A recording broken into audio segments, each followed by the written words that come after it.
Klabin Invest. Mais conhecimento para melhores escolhas.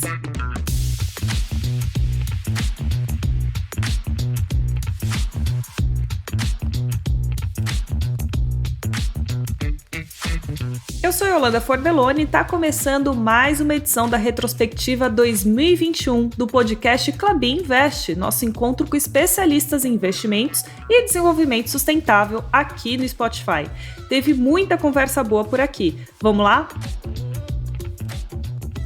Inovação, uso de tecnologias avançadas e parcerias estratégicas guiam as produções de embalagens da Klabin com seus clientes.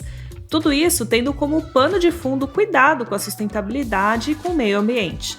Valéria Michel, diretora de sustentabilidade da Tetra Pak Brasil e Conisul, e Flávio Deganutti, diretor do negócio de papéis da Klabin, falaram um pouco sobre esse processo.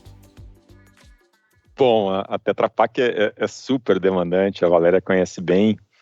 E, naturalmente, ao ter um cliente parceiro assim, faz com que a gente tenha que, a cada dia, se reinventar e cuidar dos processos da Klabin em alto nível.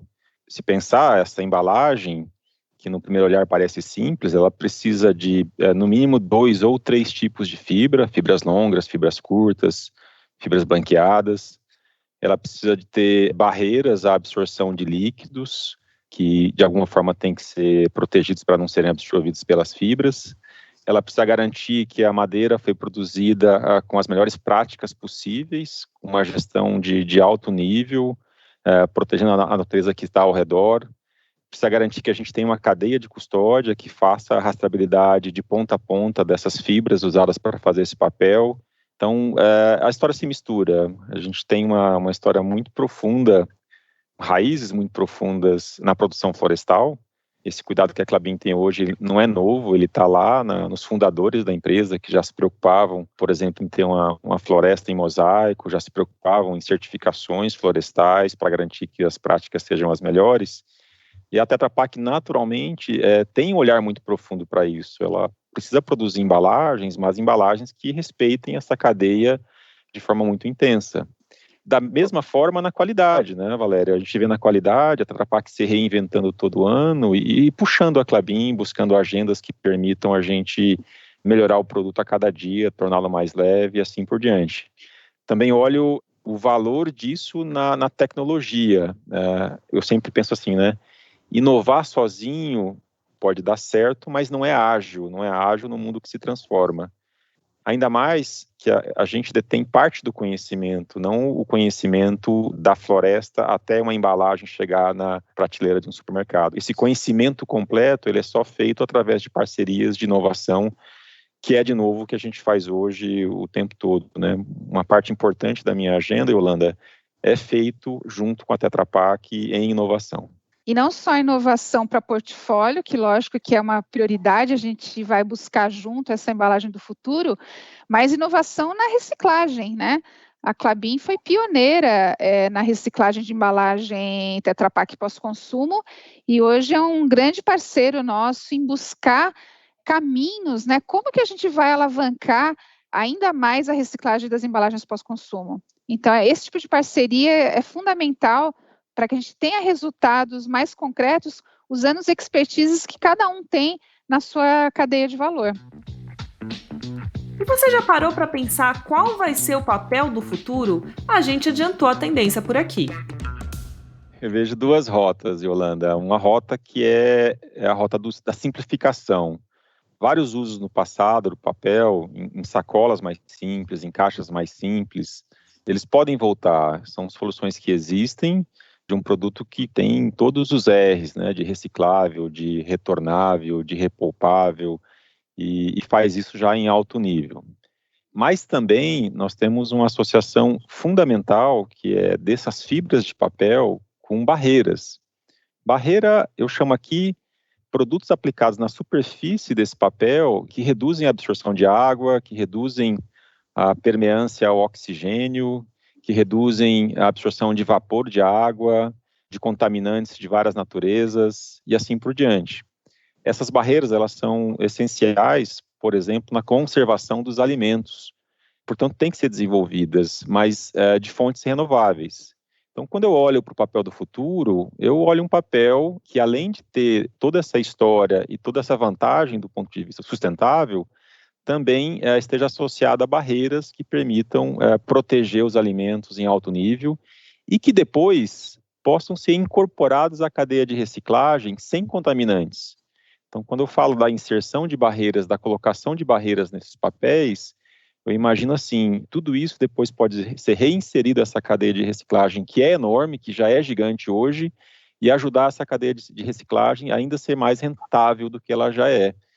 Isso cresce demais, a gente já vê iniciativas ganhando força, a Klabin tem um protagonismo importante com empresas que fazem isso e que são parceiras nossas, e ajudada com empresas de embalagem, como a Tetra Pak, isso se acelera de forma muito, muito expressiva. A outra forma que a Klabin pensa também é o que eu chamo de uso múltiplo da floresta. Hoje a gente explora bastante, né, esse plantio de árvores e colheita de árvores para fabricação de fibras que viram papel.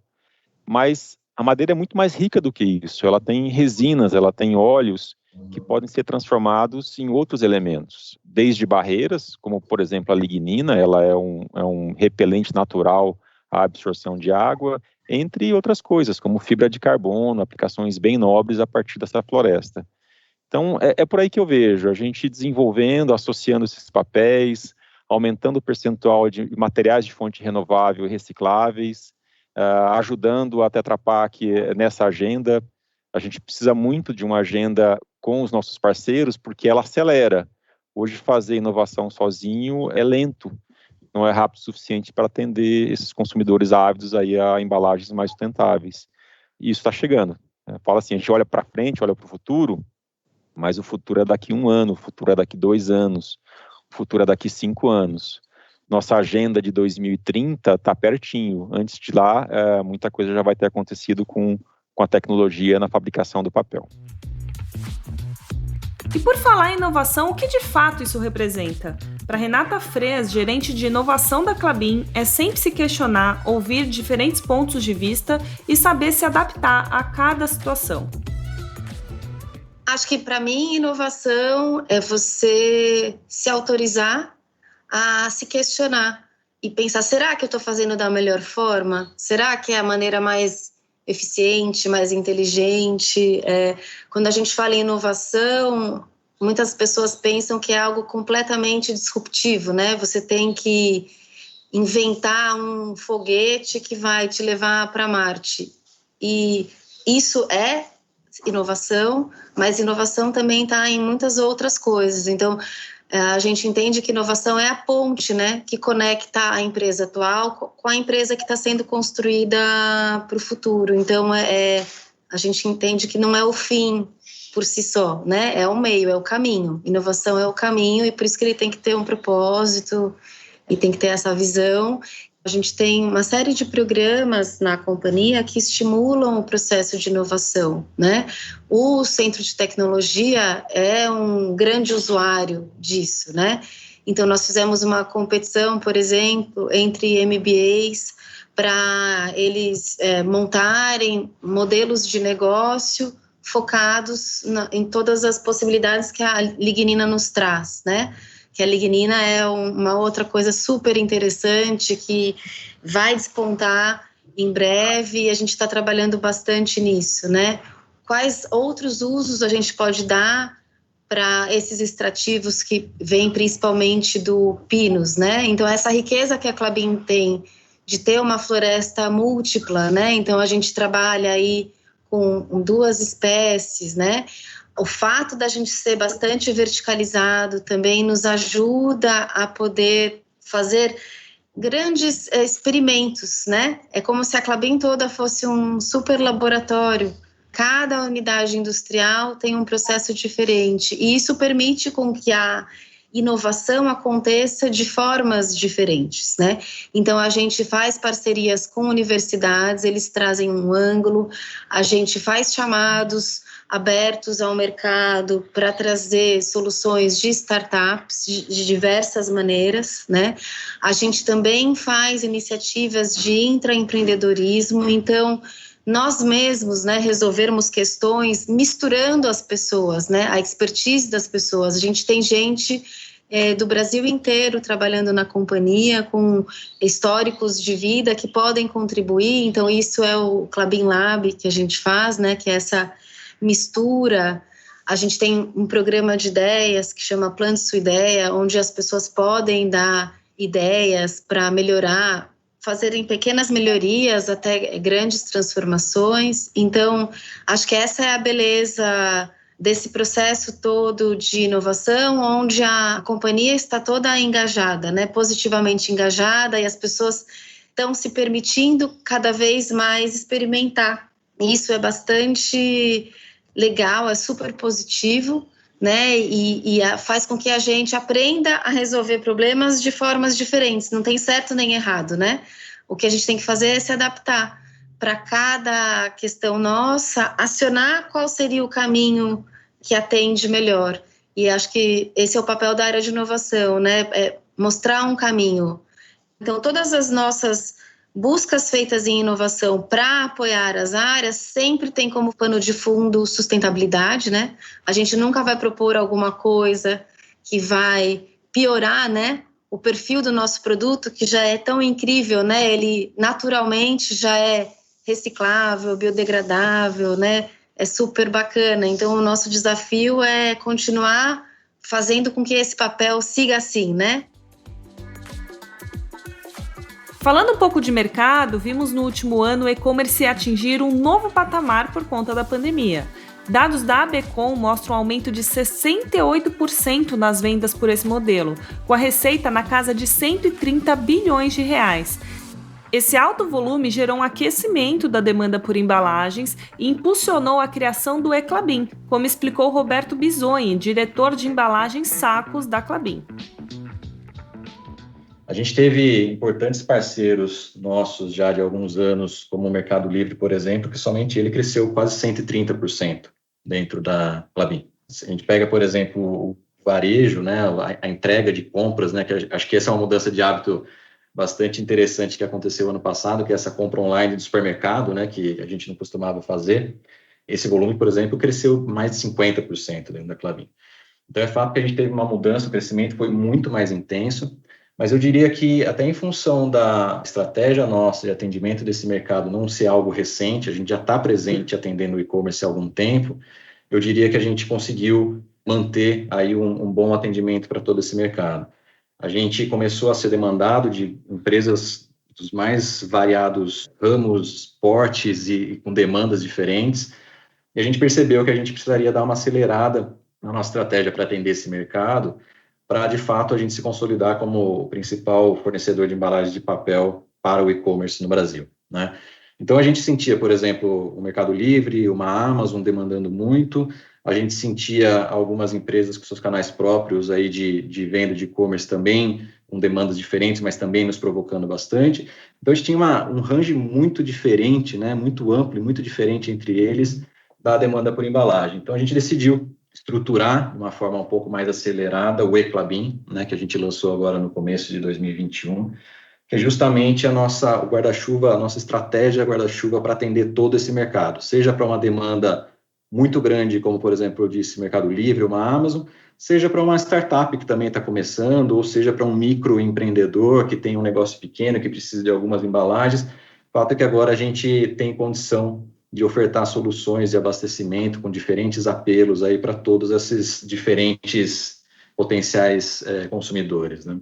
Porque a velocidade com que as demandas surgem e a expectativa de uma resposta, seja de um projeto ou de uma embalagem pronta para determinado mercado, ela aumentou consideravelmente, né? Então, a gente, inclusive, está se estruturando justamente para poder entrar mais forte nesse mercado e dar essa resposta que esse segmento está precisando e está demandando tão forte, né? A gente vem fazendo alguns investimentos aí em processos, em tecnologia, justamente para poder criar um diferencial dentro de casa, para poder dar essa resposta o mais rápido possível e se consolidar como o principal player aí de embalagens de papel para esse mercado do e-commerce. Os investimentos no setor de papel e celulose, de maneira geral, seguem acelerados. são novas fábricas, novas áreas florestais e aposta constante em ciência e tecnologia. O economista e ex-governador do Espírito Santo, Paulo Hartung, falou um pouco sobre isso e sobre o futuro do setor, que, segundo ele, tem inclusive muito a contribuir para um planeta mais equilibrado. A gente olhar a carteira de investimentos do setor nesse momento presente, né, mostra aí o dinamismo de acreditar no futuro do setor. Então, assim, você tem uma carteira de investimento hoje, Yolanda, que chega perto de 50 bilhões de investimentos em novas fábricas, ampliação de fábricas existentes, novas florestas e muito investimento em ciência e tecnologia, né, em pesquisa, desenvolvimento e assim por diante. Vou dar só uns exemplos para que os que nos acompanham nesse podcast possam ter noção. Assim, quando você vai lá no Paraná, no interior do Paraná, em Ortigueira, a Klabin está fazendo um investimento monumental numa segunda planta, chamada Puma 2, né, que é um investimento espetacular, gerando empregos agora na construção, gerando empregos quando começar a rodar essa planta industrial e assim por diante. No interior de São Paulo, assim, olha que coisa curiosa, o maior investimento privado em São Paulo, que é a locomotiva do Brasil, é do setor. A Bracel está fazendo um investimento numa planta industrial de celulose tradicional e de celulose solúvel, né? Vai produzir os dois tipos, um investimento importantíssimo, né? Quando você vai lá para Três Barras, no interior de Santa Catarina, está o West Rock fazendo um enorme investimento. Quando você chega também em Santa Catarina e vai a Lages, está a Bernec fazendo um belíssimo investimento lá. Quando você vai lá no interior de Minas Gerais, lá no Triângulo de Mineiro, está a Duratex, com parceria internacional, fazendo uma planta industrial para fazer celulose solúvel. Quer dizer, agora, poucos dias atrás, a Suzano anuncia aquilo que é o maior investimento do nosso país, o maior investimento privado, que é uma nova planta industrial em Mato Grosso do Sul, lá em Ribas do Rio Pardo. Então, assim, não estou falando de todos os investimentos, mas estou mostrando espacialmente como é que nós estamos com investimentos espalhados pelo Brasil, o que mostra a perspectiva futura. Mas eu acho que o que marca o futuro mesmo, Yolanda, são os novos usos, né, e os novos produtos vindo das árvores cultivadas, né? E aí eu queria falar rapidamente, quer dizer, todo o trabalho na área de nanotecnologia que leva a nanocelulose é um trabalho de novas aplicações, novos usos e novos produtos, né? Você imaginar, assim, todo um desenvolvimento para que você possa fazer tecidos a partir da nanocelulose, né? Quer dizer, você tem uma outra vertente, quer dizer, quando a gente pensa uma árvore, Yolanda, você extrai dois produtos dali, você extrai fibras e essas fibras, elas são assim coladas, né, com uma coisa chamada lignina. Então, quando vai fazer celulose, usa as fibras para fazer celulose e foi crescente o uso da lignina para fazer energia limpa para movimentar o setor. Quer dizer, o setor tem um fornecimento de energia limpa que passa de 90%. Então, isso é uma característica importante. Agora, com a pesquisa, você tem novos usos da lignina, quer dizer, justamente buscando substituição de produtos de origem fóssil, né? Um setor que eu tenho certeza que vai evoluir muito nos próximos anos é o setor de árvores cultivadas, né? Diversificando os usos, né? Daqui a pouco você vai usar aí um plástico, o nome não vai ser esse, mas é um plástico substituindo o plástico vindo das árvores.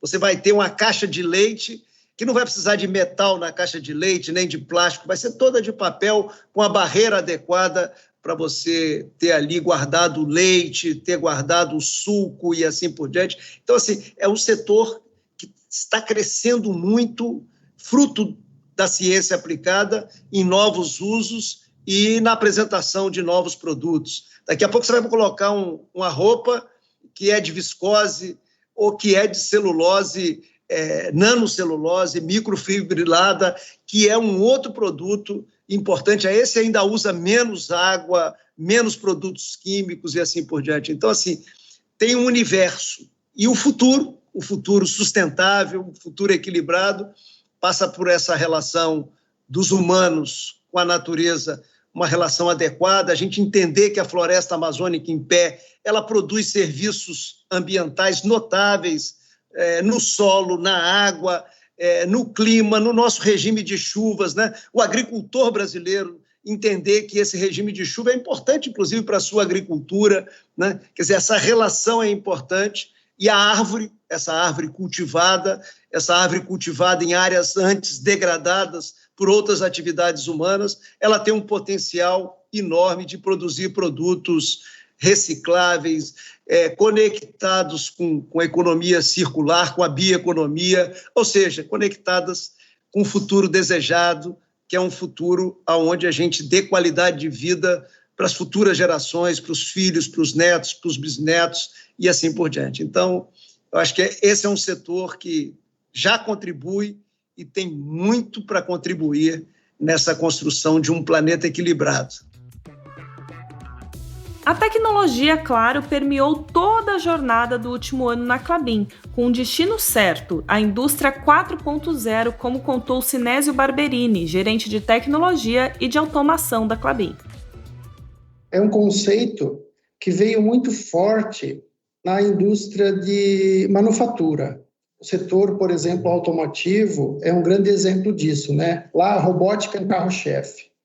No caso de papel e celulose, que é uma indústria de processo, o 4.0 está entrando agora recentemente.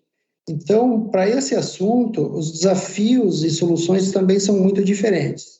Nós estamos, assim, podemos dizer, no começo dessas grandes mudanças, e elas estão trazendo bastante eficiência para o setor produtivo e contribuindo para todos os processos industriais. Por exemplo, a simulação, que entrou com uma máquina aqui no Paraná, nos anos de 2007, foi um projeto de uma máquina de cartão, e que agora ele é praticamente embarcado em todos os processos novos que temos na companhia.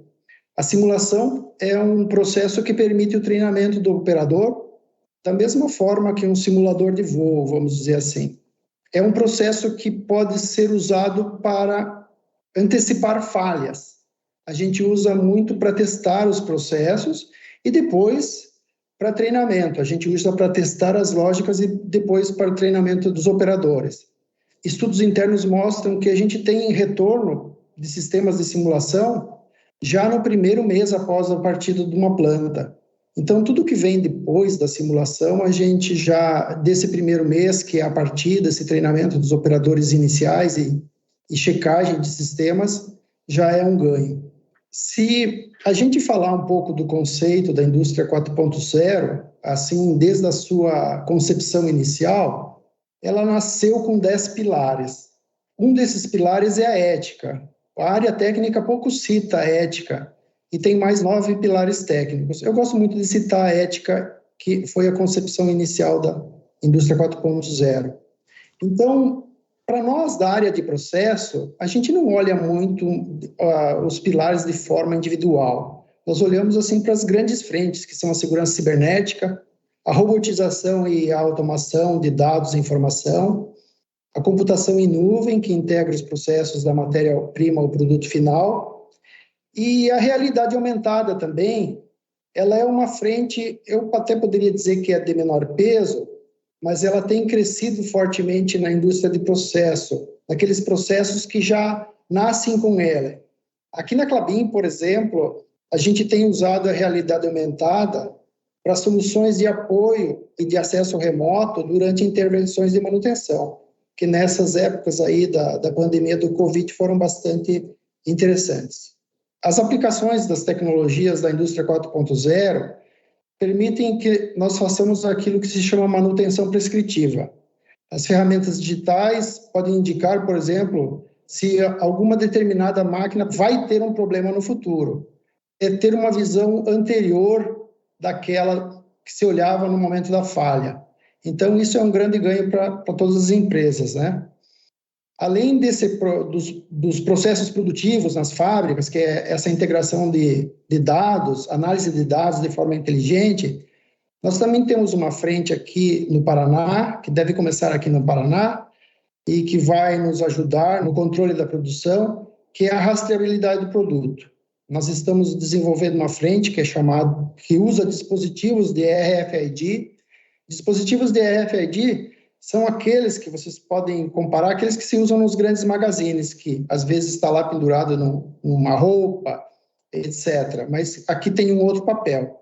Eles serão aplicados às bobinas de papel. Nós poderemos, no futuro, aplicar também em fardos de celulose. Esses dispositivos associam todos os dados de produção e de qualidade das nossas máquinas. A gente consegue fazer a rastreabilidade do produto dentro da cadeia. Eles também permitem que a gente possa ter uma melhor gestão dentro dos nossos depósitos. Tendo esse dispositivo associado à bobina, a gente consegue manusear as bobinas, localizar elas com maior facilidade e ganhar espaços nos depósitos antes do embarque. Isso ajuda na agilidade e também diminui erros de localização ou de transferir um produto errado para ser embarcado. Com certeza, esse tipo de inovação tem um grande impacto em todos os nossos sistemas de produção. E o setor florestal está ganhando mais eficiência com uma alta performance por meio da tecnologia. Darlon Orlaminder, diretor de operações florestais da Klabin, e Ricardo Malinovski, CEO da empresa que leva o mesmo nome, Malinovski, deram alguns exemplos para a gente. O setor florestal como um todo está ganhando mais eficiência com uma alta performance. E a minha vivência como florestal, eu já tenho 25 anos de formado, que a gente realmente está numa onda extremamente pujante de tecnologias e algumas empresas, e eu percebo, estão à frente desta transformação, dessa evolução digital. A gente tem basicamente duas frentes bem importantes. Uma delas é olhando para a floresta, como a gente consegue aumentar a produtividade da floresta. Então aqui a gente tem hoje estações meteorológicas com sensores que conseguem capturar informações de vento, precipitação, temperatura, que ajuda a responder para a gente, pelo menos, né, quando a gente cruza com dados de crescimento da floresta, que tipo de manejo que está sendo favorável, e assim como que o clima está impactando toda a nossa produtividade florestal. Então tem muita coisa evoluindo nesse sentido, olhando para a floresta, tanto de proteção da floresta, como, por exemplo, estações e torres que monitoram até 20, 25 quilômetros de distância das nossas florestas para protegê-las e garantir que a gente vai apagar um incêndio se ele vier a ocorrer, por exemplo, quanto na outra ponta também das máquinas florestais, como a gente consegue aumentar a produtividade dos nossos equipamentos. Hoje, toda operação florestal é dependente de pessoas e de processos bem estruturados. Hoje, a gente na Klabin opera toda a colheita de madeira com máquinas. Obviamente, são máquinas muito modernas, automatizadas, elas ainda não fazem o trabalho sozinho, não são máquinas autônomas, nós precisamos das pessoas e sempre vamos precisar delas, né? Só que já é muito mais seguro do que era no passado. Então, a gente tem máquina que derruba a árvore, tem máquinas que arrastam elas para a beira do talhão, máquinas que processam, a gente consegue ter uma boa estimativa do volume que está sendo produzido em cada uma dessas frentes de colheita. Então, com a tecnologia que já estava existente há alguns anos, isso já acontecia muito bem. Só que essa tecnologia estava na máquina e ficava ali mais limitada àquele módulo de colheita. A gente conseguia tirar o dado de lá? A gente conseguia. Tinha que ir lá com um pendrive, coletar essa informação, levar para o escritório. Tinha um tempo muito longo entre quando a informação foi gerada até ser consumida por alguém. A madeira estava produzida, tinha sido processada, estava lá bem bonitinha e com segurança. Mas o caminho da informação, ele era mais demorado.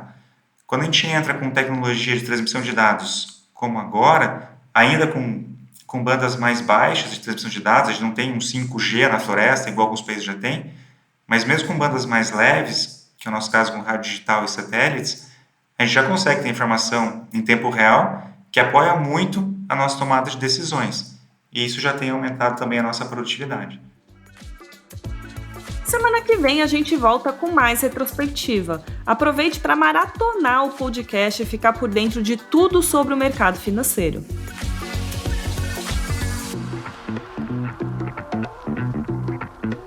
Klabin Invest. Mais conhecimento para melhores escolhas.